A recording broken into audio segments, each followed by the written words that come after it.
Entonces sí que en ese momento sí que sentí como un toque, como una llamada, un decir, plantéate esto porque estás ya en un momento con una estabilidad, una madurez, un poder tener un proyecto de vida. Fue una experiencia totalmente diferente a ser madre biológica. Yo estaba como muy alerta.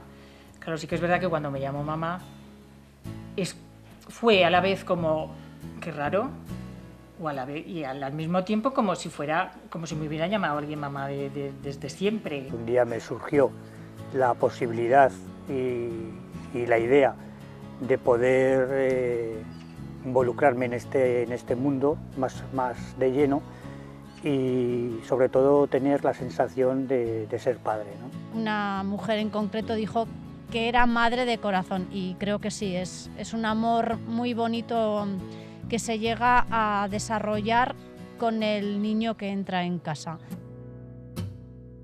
No es mi casa ni mi habitación, déjalo ir, pero aún así aquí estoy yo, debo insistir. No hay respuesta que sacie mi sed, ni un camino que me haga volver. Después del fuego ya no hay vuelta atrás. La habitación huele a ceniza, humo y alquitrán. Está rencor por no permanecer en pie. Solo un culpable y creo que soy él.